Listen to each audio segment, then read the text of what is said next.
Wait for YouTube to pick up the stream.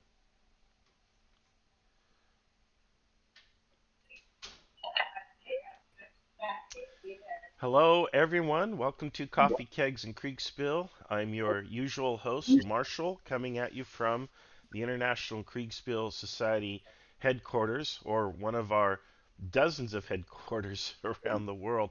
I have today on the show Peter Fryer, one of our fellow master umpires, a guy who is running the battles in the red versus blue campaign.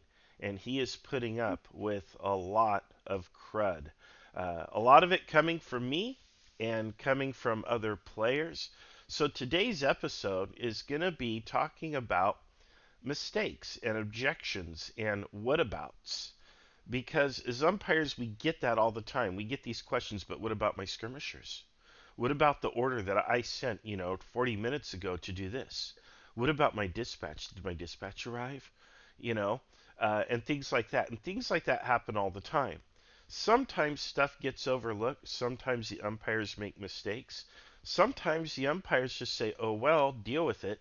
Other times the umpires probably say, well, let's back up a little bit and tweak something or fix that. But when and how do you handle these things? So to talk about this, I'm going to go over this with Peter. And Peter, do you want to say hello? Yeah, hi, Marshall. Hi, podcast listeners. Yeah, I'm here and yeah, interested to have this conversation with you. So Peter, mistakes are kind of like half of the traffic, it seems, in people complaining. I think that if the players aren't complaining, that's how you know something's actually wrong. Um, why do you think there are so many complaints when people play Kriegsspiel? Um, thing is, I think it's probably new players. I don't think necessarily the old players or people that know what goes on tend to complain quite as much. Having said that, I did complain once in a battle about moving speeds, I think. So maybe that's not strictly true. But I guess more experienced players know that there's a lot of there's mistakes that go on, and the umpires, if they do make mistakes, try their best to kind of rectify it in a meaningful manner. I would never go back and replay it. Hmm. I would just kind of make the next thing that happens maybe a little bit more in their favour, Hmm. or maybe a courier will get to where it needs to be just maybe 1 or 2 rounds before it's meant to, Hmm. just to kind of offset what you realise is a mistake on the umpire Right. part. Yeah, I That's like what I to would say. call Kriegspiel the land of fudge because when you're dealing with fog of war and you're dealing with so many moving parts and elements, and you're dealing with gosh, I mean, you just get bombarded with dispatches and information, and it is so easy to let something fall through the crack. And on top of that, I think you have a lot of pressure for time. You know, the players want you to resolve the turn very quickly, especially in a live game. You've got like 15, 20 minutes to do all the work. And then if you're doing a play by email, you might have more time, but at the same time, you also have real life intervening. You can't devote all of your waking hours to umpiring a Kriegspiel, especially, no matter how big it is. So at some point, you've got to go to work, you got to go to the store, you got to eat, you got to sleep, you got to do all these other things. And in an open-ended Kriegspiel like the red versus blue that we're running right now, which has become more of a diplomatic campaign. So there's a lot of nebulosity, I suppose, if that's even a word. There's a lot of vagueness. There's a lot of traffic going back and forth. There's an incredible quantity of fog of war. And then on top of that, everybody expects you to execute their orders perfectly the way they intend them. And that's really an unrealistic standard, I feel.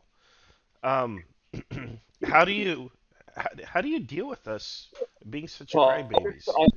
I thought think about the red versus blue campaign. Um, it's I think Dave's got more stuff going on because there's such a weight of literature that's being churned out by people, and it's all good, but it's Dave's essentially. I don't know if he's reading all of it, but it's. I don't even want to go onto that particular server to be honest. Such a weight of stuff there. I'd much rather just see the very simple military directions in the military server, and then I can enact on it. I don't want to necessarily get involved in the dance of dialogue that we have here, which again looks great, but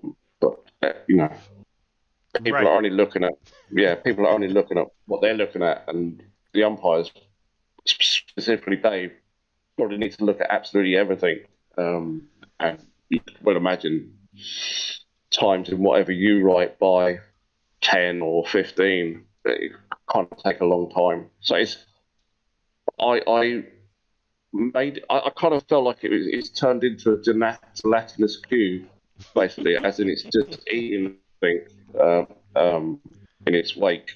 Um, but I can't give too much away. And, No, no, don't give anything away. Yeah, we're I want us to stay focused on the discipline of running a game and dealing with mistakes. The red versus blue is just so people know, that's kind of this big monster diplomatic campaign that we're running. And it's actually so big, we're running it in two different servers. And Peter is in charge of the warfare side. So whenever forces clash and there is a fight, Peter dutifully goes to his map and he gets out his dice and he sets the blocks out or however he does it. I don't know. He could just flip a coin and make up all the results. We don't know, and that's great. It's that's actually kind of cool. Um, but the end result is, we get a result, and yet here we are on both servers. I think myself included, and we are writing Shakespearean plays here. I mean, this stuff is off the hook. We're turning in Moby Dick and essays and proclamations that are worthy of the founding fathers of the United States and Thomas Paine. And I mean, it is a little ridiculous. As players, we're having a fantastic time, but then we become dismayed when we're like, well, it's on page 4 of the proclamation.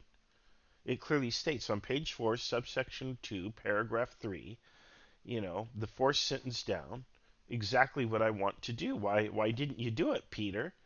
I mean, yeah, it's a little ridiculous.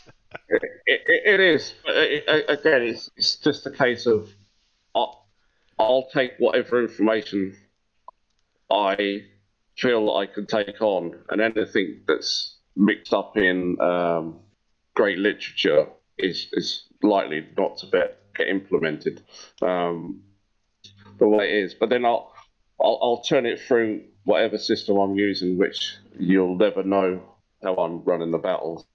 Part of Right. the charm of it, and then I'll add some words to it, some fluff and flair, Nice. and give you a report essentially. Um, yeah. Uh, We the thing is, I'll never get a chance to actually tell you how all these things are going because this is perpetual. So we're literally going to be doing this for a forever. while. You're on the hook, Yeah. Peter. I want to say good morning to Achilles and Let's Play History. Jan says howdy, and Jan has a comment for us. He says, I wouldn't say that as a player, I do expect orders and actions to be implemented as close to intent as possible, but how stuff is resolved needs to make some sense, right? Right. But again, I think there's a lot of moving parts. There's a lot of inputs, and sometimes it doesn't make sense. I mean, I've got to say, just from my own player perspective, or even when I was umpiring, because first of all, again, more backstory. I kind of launched this campaign And then I was so emotionally invested in a particular character, I eventually stepped down from umpiring, and now I'm playing as this character. But on multiple occasions, we've submitted battles, and the battles did not go anything like I expected them to go. But again, I think that's probably because there's more than meets the eye. There are things that the umpires are considering that I'm not looking at. I'm just kind of looking at a general force ratio. Hey, we outnumber them 2-1. It should be a no-brainer. I win the war, right? And then Peter's like, well, actually, no. You might be 2-1, but guess what? They're defending across the river. So, has that happened, Peter? Is that part of what's going on for some of us?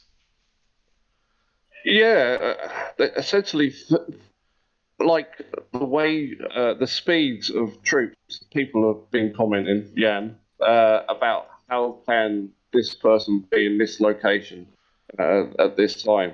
Bottom line is, I'm pretty much moving everyone at the same increment as everyone else, and it's just that they are not fully aware of what route that force has taken at that time. Hmm. Yeah, and then I try to incorporate some kind of idea of what places are, whether there's a river there, or hills, or this kind of thing, or if they're going across country.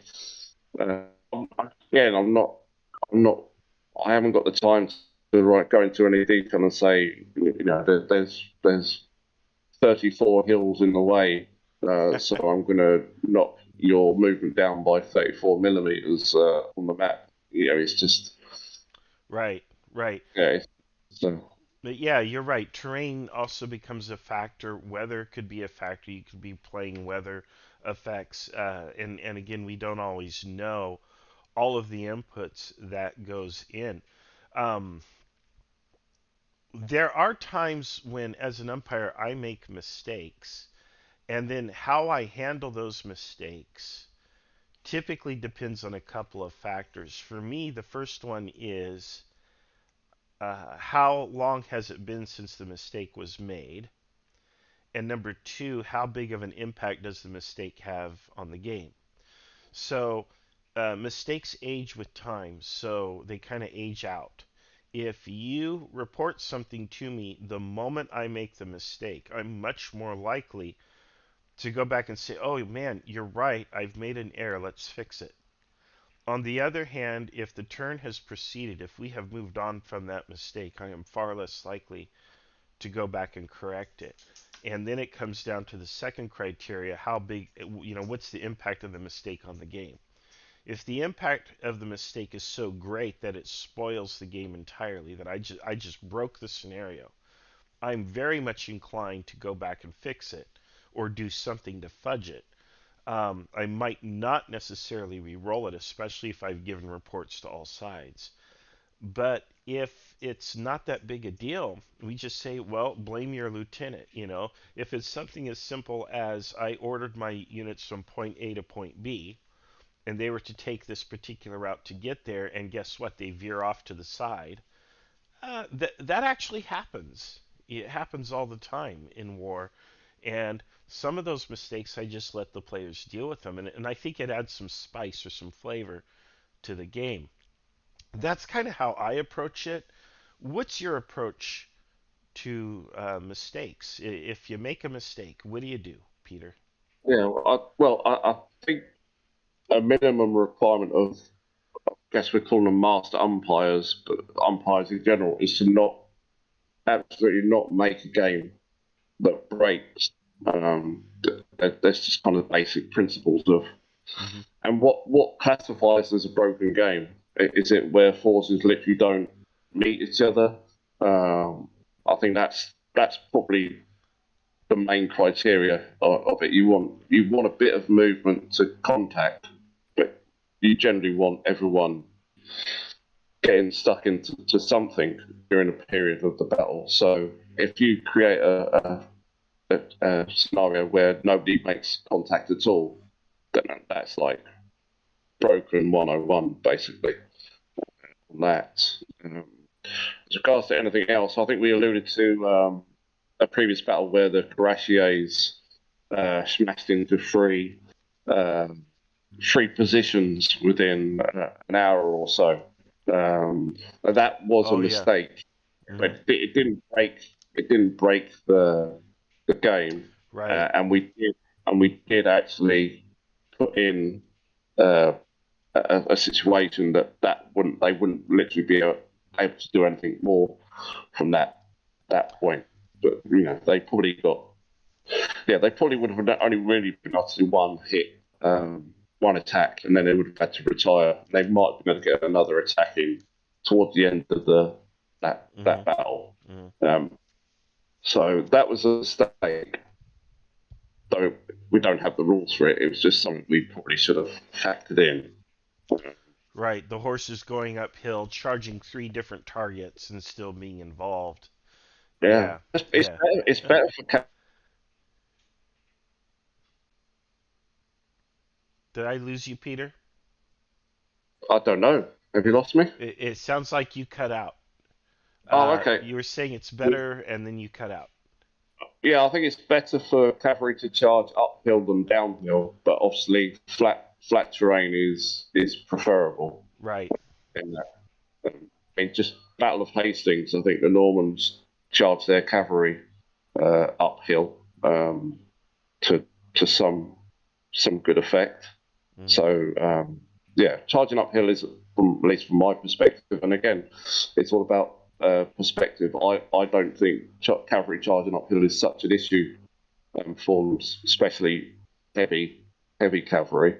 But other people would think the other way. That it's very detrimental. But, Hmm. yeah, that's the beauty of Kriegsspiel, I guess. It is interpretation to a certain degree, and I don't think we want to add such a weighty tome of rules to it that it breaks that feeling, basically. Hmm. Um, Yeah. We have a few comments from Achilles. Achilles says, I think you do pretty good narratives, Peter, and by the way, I agree. Achilles says maybe we should implement Lanchester's square law of combat.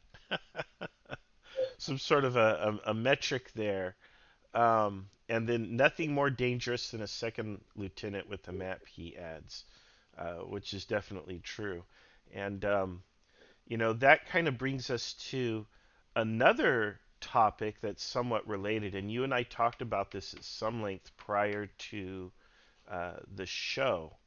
But what happens now if you are a commander and your subordinates are the ones making the mistakes? And what happens if those are deliberate mistakes? You say, hey, I want you to go again from point A to point B, and all of a sudden they veer off 90 degrees and go after objective C or point C. What happens then? Do you want to talk about that, Peter? well, not really, Marshall, because All right. I'm not one to throw too many eggs in the bowl on these things. I think obviously not everyone listening to this podcast was in that battle, but I did comment on that particular situation, Hmm. and some agreed and some not so much. Um, Well, we do have a confession on the YouTube. Jan says I'm guilty of that regarding yesterday's game. no, Um, I'm over it now. Um, I so it's I think Jan needs to hop in the room and he can talk to us about why he did that. uh, no, he doesn't. He No, doesn't he need to do doesn't. that. Doesn't need to do No, that. the best thing you can do in life is to get it off your chest straight away, and then it's done and dusted. So we don't need to talk about it. But generally speaking, obviously none of those players did those things deliberately. So here's Right. Pete. He's told us to do this.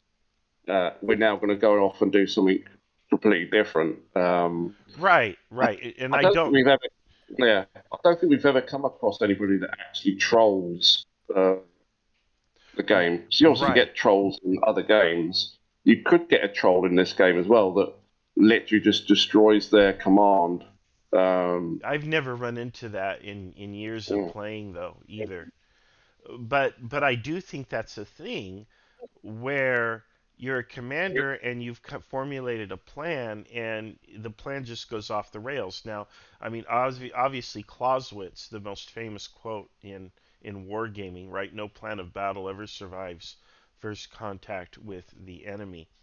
Um, I don't know if that's the most famous quote in wargaming, but it's up there for sure. But as not as an umpire, but as a player, that's something you have to deal with, especially if you're commander in chief. And I Yeah, think we all give the players the benefit of the doubt. We figure that, well, he saw something or he's got something going on, or maybe he took a wrong turn and it's a mistake. And again, this episode's about mistakes.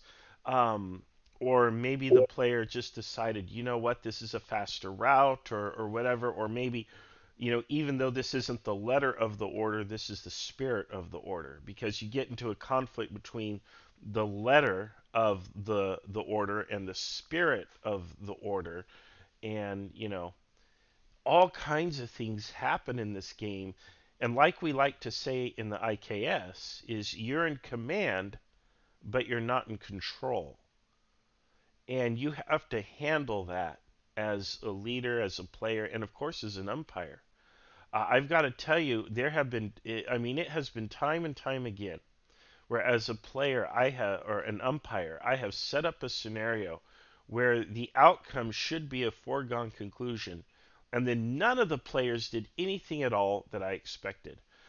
For example, in red versus blue, I created a role for each nation called the chaos role.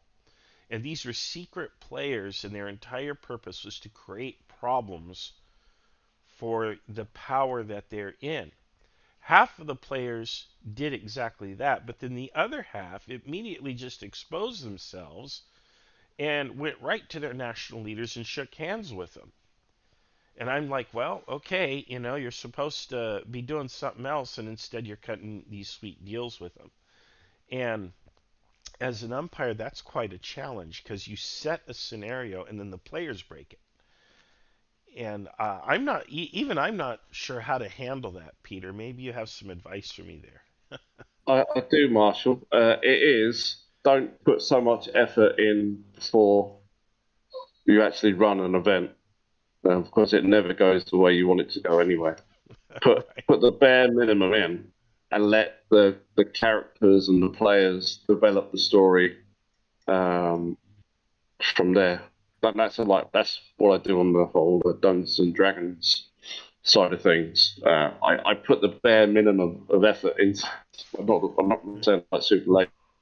I do just enough, and then I allow the players to go where they want to go. Well, I guess you have to be quite quick to adapt to things, but at least you you have a warm feeling that you've not committed such a weight of time to developing something only for them to go in a completely different direction. Right. Um, that's my advice.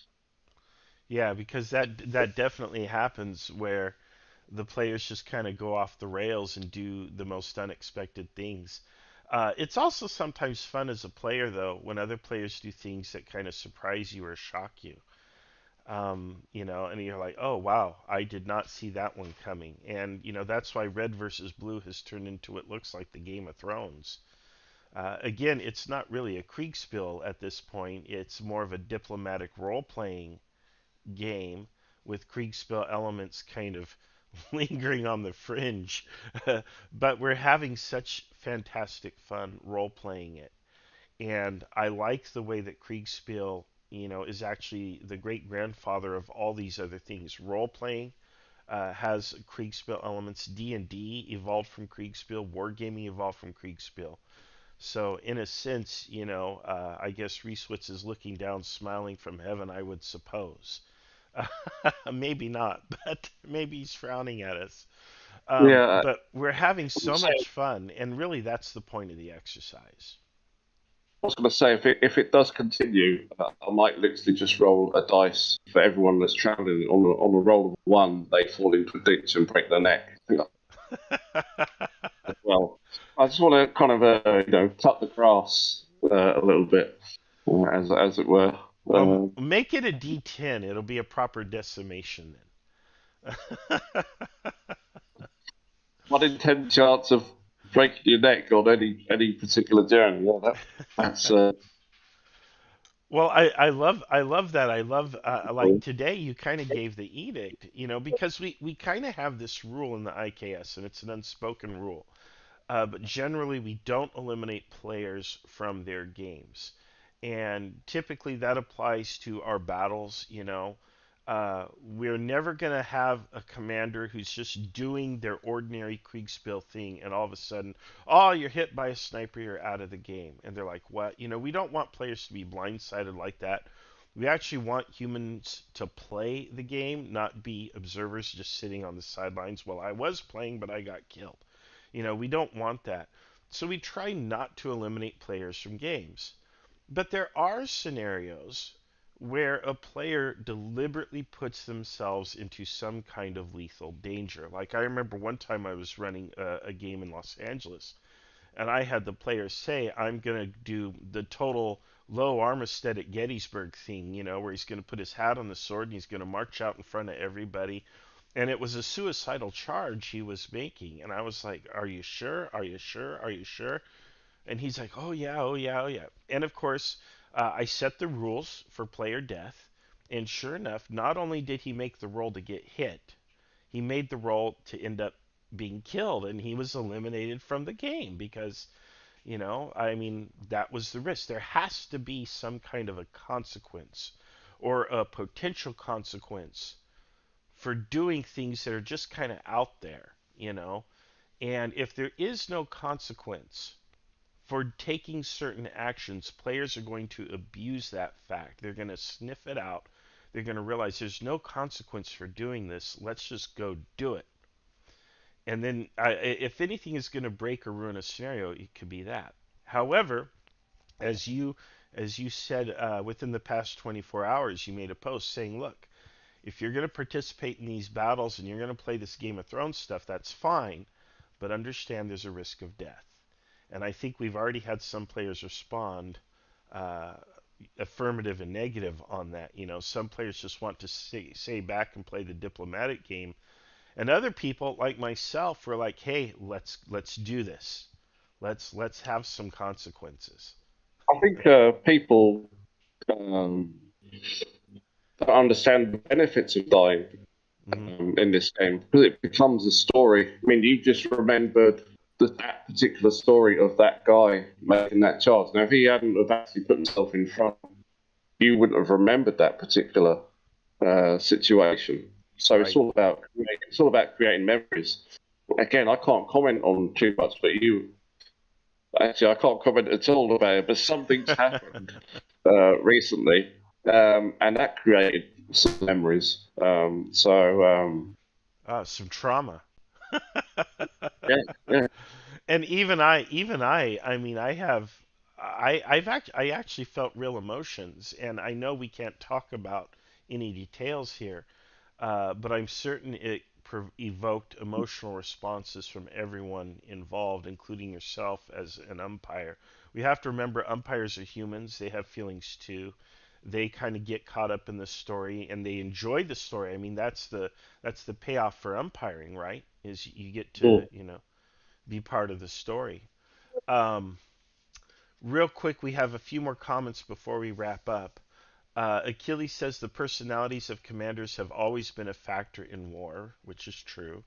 And Jan agrees, it says, and quite a big one. And then Achilles says some of these people can be crazy too. Achilles says keeping the players alive certainly makes sense for one off games, but in campaigns with regeneration, it is not necessarily such a bad thing. And you're right, sometimes it makes sense to allow players to die or to cause players to die even if they don't want to die, because then you get the next generation into the game that way. Achilles accuses you of triggering his post-traumatic stress disorder. um, Jan says I'd be interested in a statistic on Napoleonic officers and the ratio they got hit and killed, taking their ranks into account. Yeah, so there you have it. Peter, anything you want to add before we close up? Um, I'll say that I won't be taking into consideration the average amount of Napoleonic officers that were killed. It literally will be a dice roll, and I'm not, and that'll be the situation on that. But that's what I said. If you shouldn't have got a gamer to run the military campaign because that's I'm like Call of Duty in there, so. Um, That's great. And Jimmy Johansson says, I was actually going into battle knowing full well it was suicidal, but I somehow survived, and that made me a bit baffled. I hadn't planned for that. It's a thing, huh? All right. Well, everyone, I want to thank you all for tuning in to our usual podcast, Coffee, Kegs, and Kriegsspiel. I want to remind you that you can support us on Patreon. On the YouTube, there should be a link to our Patreon where you can support the IKS and Coffee, Kegs, and Kriegsspiel. It's patreon.com/Kriegsspiel for the URL. And we'll be back here next Sunday with another episode of Coffee, Kegs, and Kriegsspiel. And hopefully you found this podcast entertaining and informative. And thank you all for the comments and the views and the participation. All right, we'll see you folks on our next adventure. And Peter, thank you very much for being here. I appreciate it greatly and all that you're doing for our community. Thank you very much. you're welcome. Thank you, everyone. We'll see you on our next adventure. Bye for now.